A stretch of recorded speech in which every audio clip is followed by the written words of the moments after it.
Bonjour. Bonjour aussi. Donc tu es là pour parler du jeu Doctor Who. Tout à fait, Doctor Who, Song of Time and Space. D'accord, donc est-ce que tu peux juste... Alors, est-ce que c'est un jeu officiel ou c'est un jeu fait par un fan?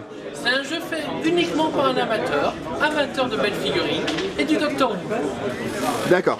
Donc le jeu, vas-y, prends-le très rapidement, vas-y. Comment est-ce que ça fonctionne à peu chose près? C'est simple, deux équipes de personnages tirées de l'univers du Doctor Who, très peu de caractéristiques techniques puisque chaque personnage a 2 caractéristiques techniques et entre 0 et 4 compétences qui représentent l'équipement, les compétences acquises comme la capacité de courir très vite du Docteur ou l'armure des Daleks. D'accord.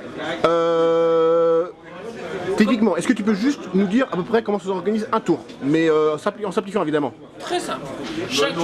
On décide qui est le premier joueur au hasard. Ensuite, il choisit d'activer une figurine. Chaque figurine est définie par sa qualité. Plus la qualité est basse, plus la personne est intelligente, rapide, réactive. Donc, plus elle a de chances de réussir ses actions. On choisit de lancer entre 1 et 3 dés. Et on doit faire sur chaque dé la qualité ou plus pour faire les actions. Évidemment, pourquoi ne pas lancer tout le temps 3 dés? Parce que si on fait 2 échecs ou 3 échecs, fin du tour. Et l'autre joueur prend la main. D'accord, et si l'autre joueur prend la main et fait aussi des jets, il repasse au premier joueur? Voilà, tout à fait. D'accord, donc en fait, il y a vraiment un... turnover.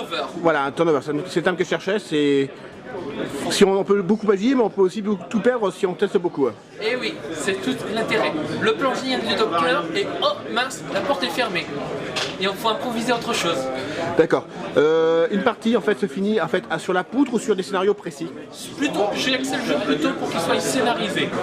Évidemment, on peut gagner en poutrant largement l'équipe adverse, mais on peut aussi gagner avec des conditions de victoire dépendant du scénario. J'ai déjà vu des scénarios où il y avait un survivant de l'équipe contre toute l'équipe adverse et le survivant gagnait parce qu'il accomplit sa mission. D'accord, très bien. Alors maintenant d'un point de vue plus terre à terre, si jamais quelqu'un est intéressé par ce jeu, par quoi il doit commencer? Alors c'est simple, il suffit qu'il aille sur mon site, il peut télécharger le livret de règles tu peux donner l'adresse? Alors, c'est simple. Alors, http alganblog.wix.com et il y a le blog http l'entredecollectionneur.blogspot.fr. D'accord. Donc là il y a le livre de règles. Les profils ils sont téléchargeables sur le blog. En gros, ou alors il faut chercher la figurine sur le... Il faut chercher et je commence à mettre la compilation au fur et à mesure. D'accord. Il est aussi possible de m'envoyer un petit mail pour demander tout simplement l'envoi des profils. D'accord. Maintenant, le nerf de la guerre, les figurines. Alors les figurines, c'est un peu plus compliqué. Il n'existe pas de marque officielle du Doctor Who quasiment. Mais il existe des marques non officielles, type Professeur Watt. Donc, il faut chercher essentiellement les 2 plus grandes soupes, c'est Crooked Dice et c'est... zut, une nom sur le bout de la langue. Et une autre marque, le nom reviendra après. De toute façon, le livre de règles comprend un listing de toutes les figurines avec les adresses où les trouver. D'accord. D'ailleurs, sur le livre de règles, j'ai vu en fait qu'il y avait 2 échelles. Tu peux préciser parce que j'ai l'impression que si on achète un peu au hasard, on va se faire avoir. Alors c'est simple, en réalité l'échelle principale des figurines est 28 mm. Mais il est possible pour des gens qui fabriqueraient des figurines en 6 mm ou en 54 mm de jouer en changeant les échelles. Le système est conçu pour jouer à n'importe quelle échelle. D'accord, en fait c'est ça les réglettes que j'ai vues. Ouais, les réglettes, la taille des réglettes de jeu change en fonction de l'échelle. D'accord, les réglettes tu les as fabriquées toi-même, c'est ça? Ah non, c'est l'AENA du War Forum qui les a fabriquées sur mesure, ainsi que les jetons appropriés. D'accord. Ok, et donc les figurines, qu'est-ce que tu en penses en elles-mêmes, les figurines? Il y a plusieurs marques, elles doivent être de qualité à peu près inégale. Est-ce que tu as des marques que tu préfères? Alors sans hésiter, la première c'est Crooked Dice. Il y a du choix, il y a une excellente qualité et il y a un service rapide et efficace. Alors par contre c'est en Angleterre, donc il faut compter quelques jours de plus pour commander. que par rapport à la France. Oui, normal. Et les frais de port restent raisonnables, je précise aussi. Ça compte. Ça compte. Durant la partie, c'est à peu près des équipes de combien? Alors, j'ai basé le jeu sur une équipe à 300 points pour une partie type, sachant que le docteur lui-même vaut entre une centaine de points, un peu plus, selon son incarnation. Pour donner une échelle, le maître vaut 150, le Dalek type vaut 50 points. D'accord, donc en fait ça sera maximum 6-7 figurines et encore lorsqu'il n'y a que des trucs bas de gamme. Si vraiment on prend, en exagérant, on va monter peut-être à 12 figurines. D'accord. Et les scénarios sont dans le livre de règles au fait ou, Les scénarios sont téléchargeables à part sur le site. D'accord.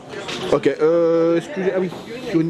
J'ai entendu tout à l'heure qu'il y avait des figurines pré-peintes aussi. Donc en fait il y a des figurines pour les paresseux de la peinture. Il y a la gamme Doctor Who Micro Universe qui existait et qui reste trouvable sur internet via eBay ou d'autres sites du même genre, mais qui est plus commercialisé. Et il y avait à peu près une vingtaine de modèles différents, dont le Docteur, le Maître, les Daleks, les Cybermen qui sont très beaux ceux-là.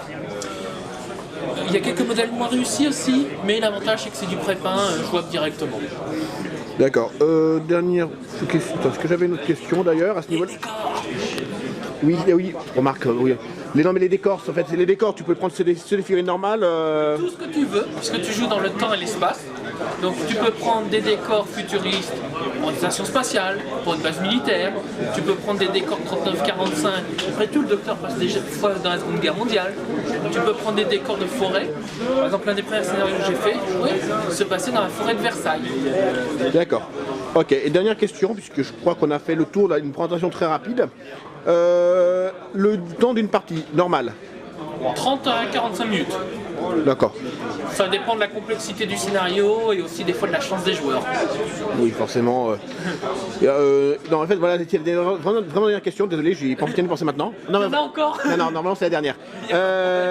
Le jeu est-il vraiment simple à apprendre? Enfin, combien de temps on l'a pour le maîtriser entièrement? Je veux dire, enfin maîtriser. Alors, jouer avec les règles normales. Les règles très simples. Un enfant de 6 ans les maîtrise en 5 minutes. Et ça a été testé. D'accord. Okay. Si. Et j'ai eu des victimes innocentes. D'accord. Bon, en tout cas, je te remercie beaucoup. Pas de rien.